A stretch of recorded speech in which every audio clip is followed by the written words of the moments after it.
الحمد لله نحمده ونستعينه ونستغفره ونؤمن به ونتوكل عليه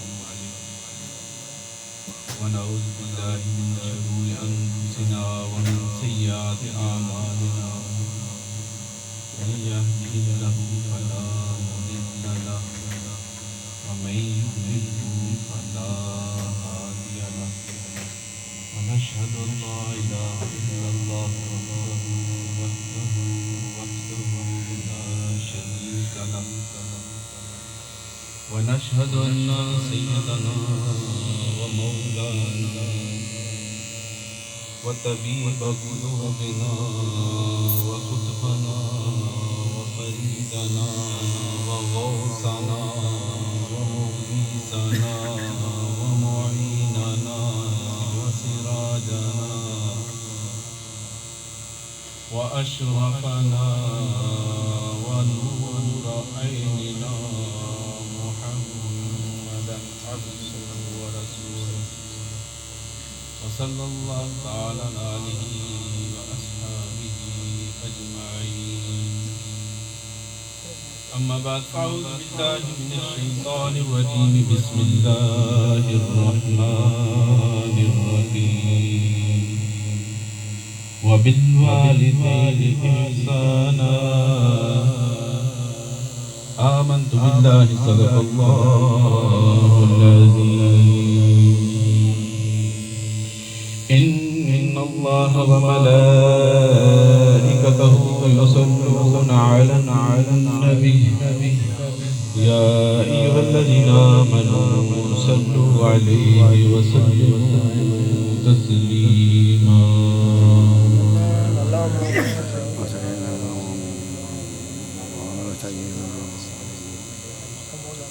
اللهم صل على سيدنا ومولانا محمد وعلى آل سيدنا ومولانا محمد وبارك وسلم وصل عليه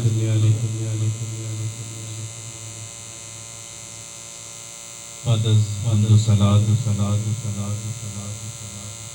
معزز سامعین کرام خلفائے مصطفیٰ سادات کرام میرے بزرگوں بھائیوں ساتھیوں السلام علیکم ورحمۃ اللہ وبرکاتہ۔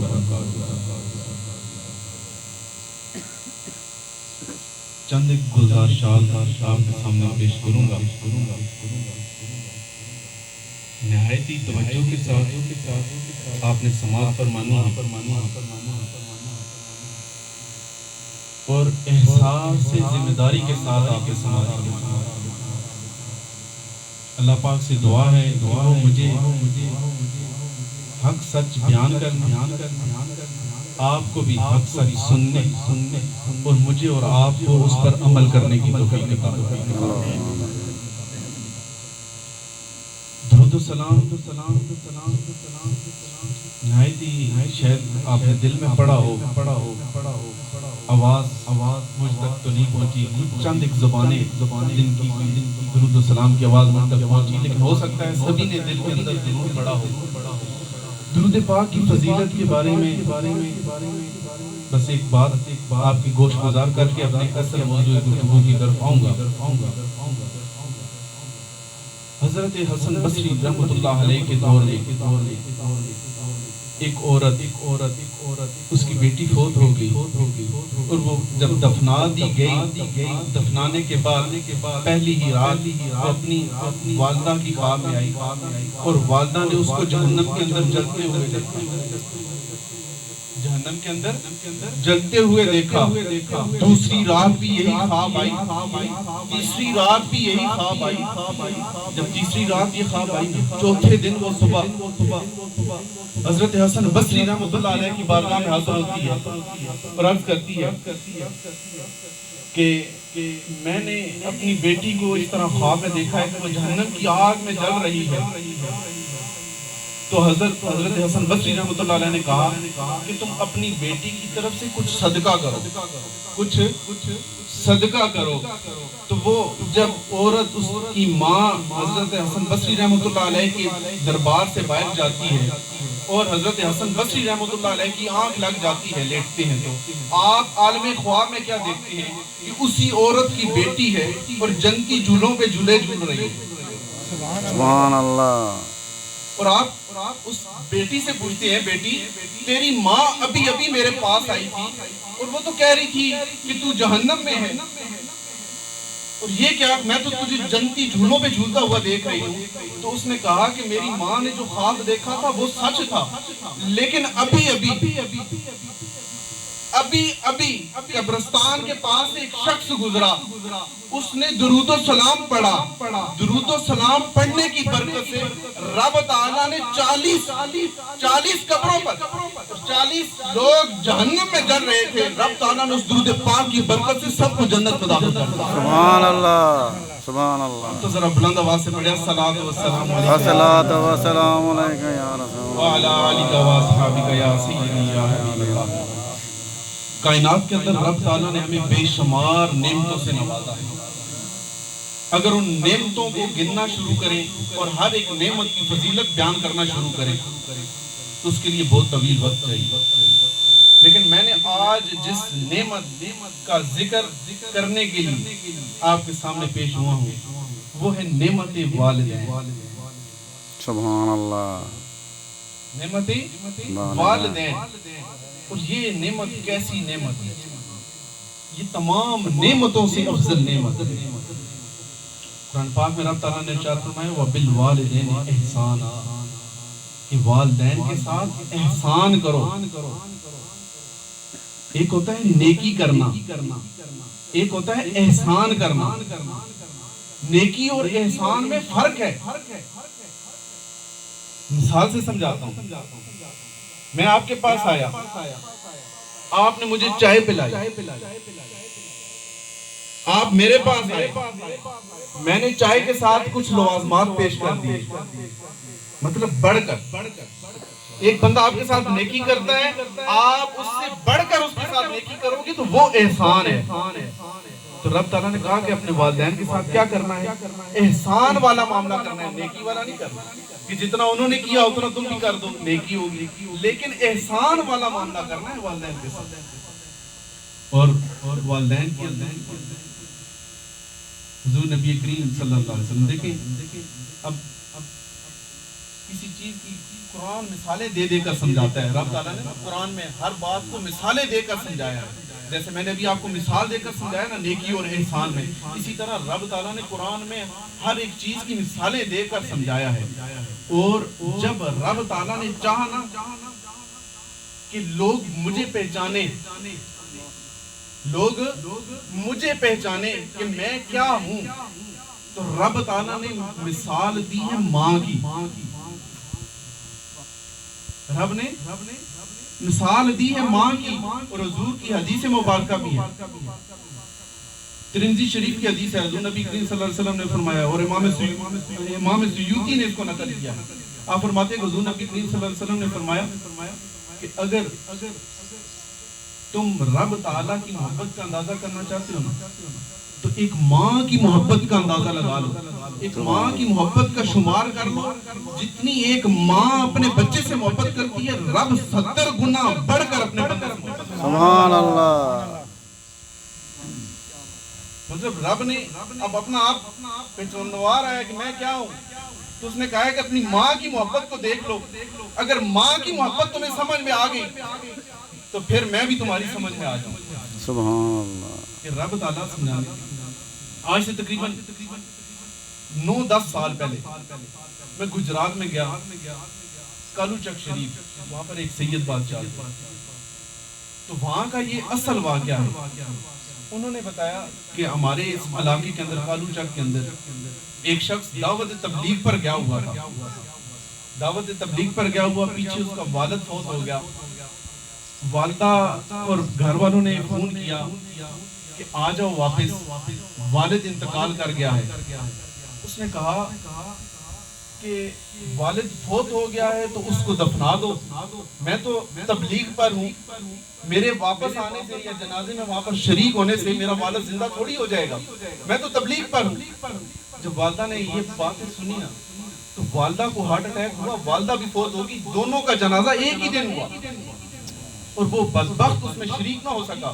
تو ان سید بادشاہ نے ایک وصیت کی تھی، ہم وہاں پہ ہم ملاقات کے لیے گئے تھے، 3 میرے ساتھ دوست بھی تھے، تو انہوں نے ہمیں ایک بڑی مزے کی بات بتائی، وہ بات میں آپ کی گوشت گزار کروں۔ انہوں نے کہا بیٹا ایک بات یاد رکھنا، الف سے اللہ، الف سے ابا،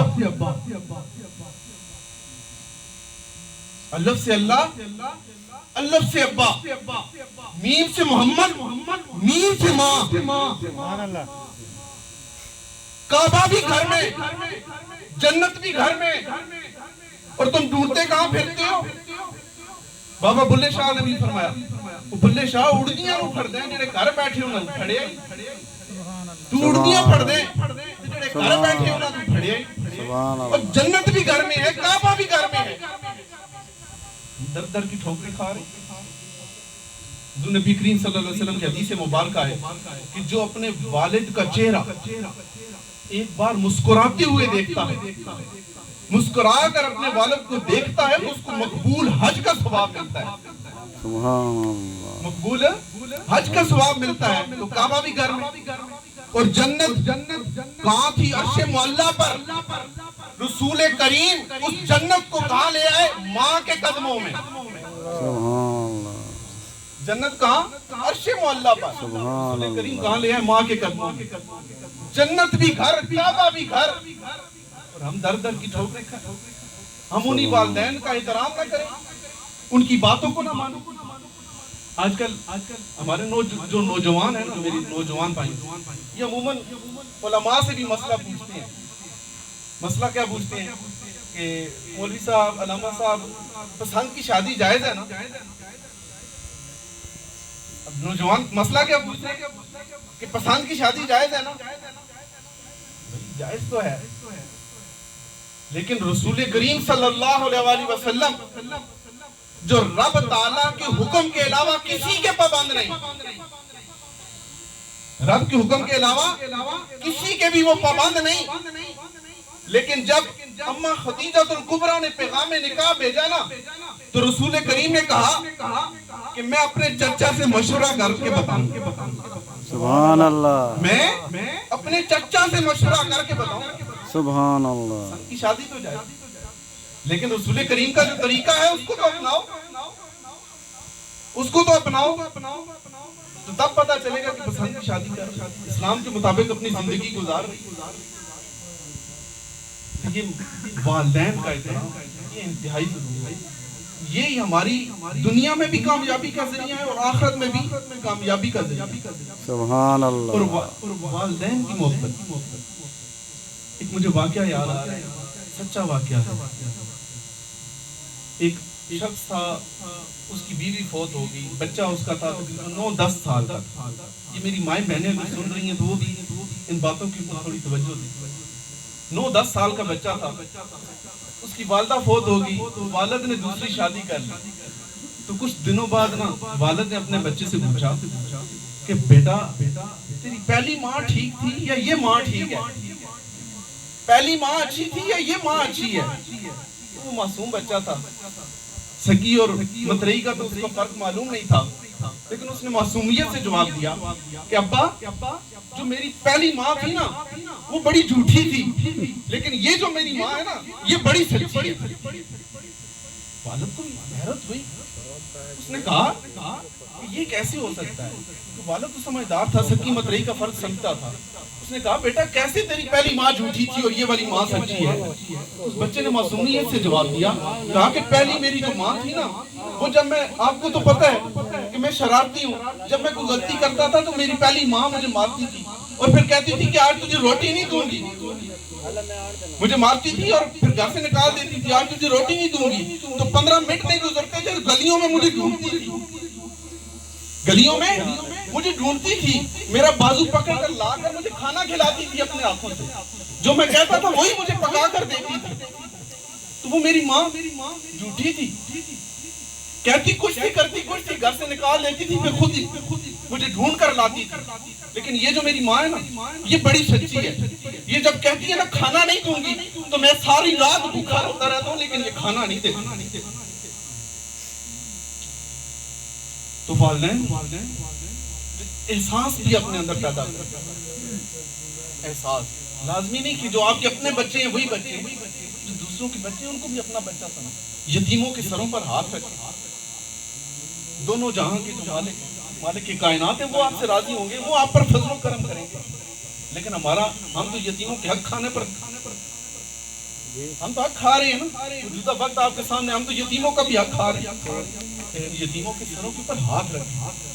اگر کسی ماں کے پاس کوئی متریا بیٹا ہے تو اس کے ساتھ بھی ایسا ہی برتاؤ کرے جیسے اپنے سکوں کے ساتھ کرے. یہ والدین.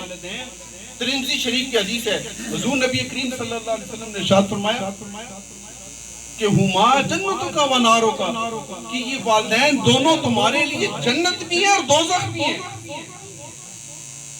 مالک بن دینار رحمۃ اللہ علیہ آپ فرماتے ہیں آپ نے 60 حج کیے. کتنے حج؟ 60 حج کیے. اور جب آپ 60ویں حج پر تھے نا تو آپ کے دل میں خیال آیا کہ یا اللہ، کیا کوئی ایسا بھی ہوگا جس کا حج اس دفعہ قبول نہ ہوا ہو؟ تو جب آپ کی آنکھ لگی تو کسی کہنے والے نے کہا کہ سب کا حج قبول ہو گیا ہے، لیکن فقط ایک شخص ہے جو بلخ شہر کا رہنے والا ہے، محمد بن ہارون بلخی اس کا نام ہے، اس کا حج قبول نہیں ہوا، باقی سب کا حج قبول ہو گیا. تو مالک بن دینار فرماتے ہیں کہ میں اس کی تلاش میں نکل پڑا. اب آپ آج بھی جن کو وہاں پر جانے کی سعادت حاصل ہوئی ہے نا، تو وہاں پر ہر شہر کے، ہر ملک کے الگ الگ حصے بنے ہوتے ہیں. پاکستان کا الگ، انڈیا کا الگ، بنگلہ دیش کا الگ، مطلب ہر خطے کے، ہر ملک کے مسلمان الگ الگ جگہ انہوں نے بنائی ہوتی ہیں رہنے کے لیے. تو وہ اس وقت یہی تھا کہ قافلے الگ الگ شہروں کے الگ الگ ایک ہی مقام پر ٹھہرتے تھے. تو مالک بن دینار فرماتے ہیں کہ میں محمد بن ہارون بلخی کی تلاش میں نکلا. جب بلخ والوں کے قافلے میں میں پہنچا تو میں نے کہا کہ محمد بن ہارون بلخ کا رہنے والا ہے؟ انہوں نے کہا بلخ کا ہی رہنے والا ہے. تو مالک بن دینار فرماتے ہیں میں نے پوچھا، میں نے اس سے ملاقات کرنی ہے، وہ کہاں ہے؟ تو انہوں نے کہا کہ وہ اس پہاڑی کے پیچھے ہے، وہ وہیں پر ہوگا، اور وہ دن کو روزہ رکھتا ہے، رات ساری عبادت کرتا ہے. مالک بن دینار فرماتے ہیں کہ میں پہاڑی کی اس طرف گیا. جب دیکھا تو محمد بن ہارون مصلی پر نماز پڑھ رہے تھے. جب انہوں نے سلام پھیرا، میں نے السلام علیکم کہا تو محمد بن ہارون بلخی نے کہا آپ مالک بن دینار ہیں نا؟ سبحان اللہ. مالک بن دینار فرماتے ہیں کہ جو عبادت کے سارے اثرات ہوتے ہیں وہ ان کے چہرے پر موجود تھے. ان کے خد و خال سے معلوم ہوتا تھا کہ یہ بہت عبادت گزار ہیں. اور مجھے دوسرا دھچکا اس ٹائم لگا جب انہوں نے مجھے پکار کر کہا کہ آپ مالک بن دینار ہیں. میں نے کہا کہ جس کی اتنی فراست ہو، جس کی اتنی بصیرت ہو، جو اتنا عبادت گزار ہو، اس کا حج قبول نہیں ہوا، باقی سب کا حج قبول ہو. تو وہ محمد بن ہارون بلخی خود کہنے لگے کہ لگتا ہے اس دفعہ آپ کو یہ بشارت دی گئی ہے کہ محمد بن ہارون بلخی کا حج قبول نہیں ہوا. اور یہ بات کہہ کر محمد بن ہارون بلخی زاروں قطار رونا شروع ہو گئے. مالک بن دینار بھی تجسس میں کہ معاملہ کیا ہے. آپ نے اس سے پوچھا بتاؤ تو صحیح کہ معاملہ کیا ہے. اس نے کہا کہ حضرت بس معاملہ نہ پوچھئے، مجھے یہ میرا 24واں حج ہے، مسلسل 24واں حج ہے، لیکن ہر حج پر مجھے کوئی اللہ کا ولی آ کر یہ بشارت دیتا ہے کہ تیرا حج قبول نہیں ہوا. تو مالک بن دینار نے کہا کہ وجہ کیا ہے، مجھے وجہ تو بتا کہ تیرا حج عبادت بھی نہیں کرتا ہے، دن کو روزے رکھتا ہے، رات کو تو عبادت کرتا ہے، حج بھی ہر سال کرتا ہے، تو وجہ کیا ہے؟ تو اس نے کہا کہ وجہ نہ ہی پوچھئے تو اچھا ہے. لیکن مالک بن دینار نے کہا نہیں، وجہ تو بتانی پڑے گی. تو اس نے کہا کہ وجہ یہ ہے کہ جب مجھے اللہ تعالیٰ نے بہت زیادہ نوازا نا مال و دولت، تو میں تھوڑا عیاش ہو گیا، اور اس عیاشی میں بہت زیادہ آگے نکل گیا. اور ایک دن رمضان کا ہی مہینہ تھا، اور میں عصر کے بعد شراب کے نشے میں دودھ گھر آیا، اور گھر آ کر میں نے اپنی ماں سے کہا کہ مجھے روٹی دو. میری ماں نے کہا کہ بدبخت روزہ نہیں رکھتا نہ رکھ، لیکن جب کم از کم جو روزہ رکھتے ہیں ان کا تو احترام کر۔ تو میں نشے میں دھت تھا، میری ماں تندور کے پاس کھڑی تھی، میں نے اپنے دائیں ہاتھ سے ماں کو تھپڑ مارا، ماں میری تندور کے اندر گر گئی اور مجھے لوگوں نے پکڑ کر کمرے میں بند کر دیا۔ جب مجھے صبح ہوش آئی، میں کمرے میں بند تھا، جب میں اٹھا تو میں نے کیا دیکھا کہ میری بیوی اپنا ساز و سامان پیک کر رہی ہے۔ میں نے پوچھا تجھے کیا ہوا ہے، کہاں جا رہی ہے؟ تو اس نے کہا کہ جو ماں کا نہیں بن سکا وہ میرا کیا بنے گا۔ تو اس نے کہا کہ میری ماں کو کیا ہوا ہے؟ انہوں نے کہا تیری ماں رات کو مر گئی اور اسے دفنا دیا گیا ہے۔ اس نے کہا کہ مجھے بتایا کیوں نہیں؟ تو انہوں نے کہا، لوگوں نے کہا کہ تیری ماں نے وصیت کی تھی کہ اس کو میرے جنازے میں شریک نہ ہونے دینا، اس کو میرا منہ نہ دیکھنے دینا۔ تو ہم نے اس کی وصیت کے اوپر عمل کرتے ہوئے اس کو دفنا دیا۔ تو محمد ہارون بن بلخی فرماتے ہیں میں نے اپنا سب کچھ خیرات کر دیا، جو بھی میرا مال و دولت تھا میں نے سب خیرات کر دیا۔ اس وقت سے میں ابھی تک عبادت ہی کر رہا ہوں، دن کو روزے رکھتا ہوں، رات کو عبادت کرتا ہوں، صوم و صلات کا پابند ہوں، حج بھی پابندی سے کرتا ہوں، لیکن ہر سال مجھے ٹھکرا دیا جاتا ہے، میری عبادت قبول نہیں کی جاتی۔ تو مالک بن دینار نے جب یہ سنا کہ اپنی ماں کو اس نے مار دیا، قتل کر ڈالا، تو مالک بن دینار نے بھی ایک تھپڑ اس کے چہرے پر رسید کر، اور اس نے جس ہاتھ سے تھپڑ مارا تھا نا، اس نے وہ بازو اپنے ہاتھوں سے، محمد بن ہارون بلخی نے اپنے ہاتھوں سے وہ سجا بازو اپنا خود کاٹ دیا کہ میں نے اس ہاتھ سے میں نے اپنی ماں کو مارا۔ لیکن مالک بن دینار نے بھی ایک تھپڑ رسید کیا اور وہاں سے لوٹ کر واپس آ گئے، اور رات کو رسول کریم صلی اللہ علیہ وسلم خواب میں آئے اور کہا کہ مالک بن دینار تو بھی اللہ کے اس بندے کو مایوس کر آئے ہیں، وہ قیامت کے دن اگر جنت میں بھی جائے گا تو صرف اپنی ماں کی وجہ سے جنت میں جائے گا۔ تو مالک بن دینار نے کہا یا رسول اللہ وہ کیسے کہ جس نے اپنی ماں کو قتل کر دیا، وہ قیامت کے دن اپنی ماں کی وجہ سے جنت میں جائے گا؟ تو آپ رسول کریم صلی اللہ علیہ وسلم نے فرمایا کہ جب قیامت کے دن دربار لگے گا نا اور اس کی ماں اپنا مقدمہ دائر کرے گی اور کہے گی کہ مجھے اس نے تندور میں پھینک کر مجھے قتل کر دیا تھا، مجھے مار دیا تھا، تو رب تعالیٰ حکم دے گا فرشتوں کو اس کو گھسیٹ کر لے جاؤ اور جہنم کی آگ میں ڈال دو۔ تو جب اس ماں کے آنکھوں کے سامنے اس کے بچے کو جہنم کی آگ کی طرف دھکیلا جا رہا ہوگا اور وہ پکارے گا اپنی ماں کو، تو ماں کا دل نرم پڑ جائے گا اور ماں کہے گی کہ اے اللہ میں نے اس کو معاف کر دیا ہے، تو بھی معاف کر دے۔ سبحان اللہ، میں نے اس کو معاف کر دیا ہے، تو بھی معاف کر دے۔ تو رب تعالیٰ جب ماں معاف کر دے گی، ماں کی محبت دیکھ، ماں اس ٹائم بھی معاف کر دے گی جب اس کی آنکھوں کے سامنے اس کے بچے کو لے جایا جا رہا ہوگا، تو ماں معاف کر دے گی۔ جب ماں معاف کر دے گی تو رب کہے گا جا میں نے بھی تجھے معاف کیا، اور وہ جنت میں چلا جائے۔ یہ ماں اور والدین کا احترام اور ان کا عزت کرنا، ان کا احترام کرنا، اور یہ تمہارے کعبہ بھی ہیں، تمہاری جنت بھی، ان کا جتنا زیادہ احترام کرو، ان کا جتنا زیادہ خیال رکھو۔ بڑھاپے میں اگر یہ والدین مل جائے نا، حضرت ابو ہریرہ رضی اللہ تعالیٰ عنہ فرماتے ہیں کہ میں جب میری والدہ بڑھاپے میں چلی گئی نا، خوش نصیب ہیں وہ جن کو بڑھاپے میں والدین ملیں اور وہ ان کی خدمت کریں، وہ ان کی خدمت کریں، وہ بڑے خوش نصیب ہیں۔ حضرت ابو ہریرہ رضی اللہ تعالیٰ عنہ فرماتے ہیں کہ میری والدہ بوڑھی ہو گئی تو میں اس کی خدمت کیا کرتا تھا، لیکن میری ماں اتنی شدید بیمار تھی کہ جب میں اسے اٹھا کر لے جا رہا ہوتا تھا تو میری ماں میرے اوپر پیشاب کر دیا کرتی تھی۔ اب یہ ابو ہریرہ رضی اللہ تعالیٰ عنہ کا اپنا ذاتی مسئلہ تھا اور حضرت عمر بن خطاب رضی اللہ تعالیٰ عنہ کا دور حکومت تھا، تو آپ حضرت عمر فاروق رضی اللہ تعالیٰ عنہ کے دربار میں موجود تھے۔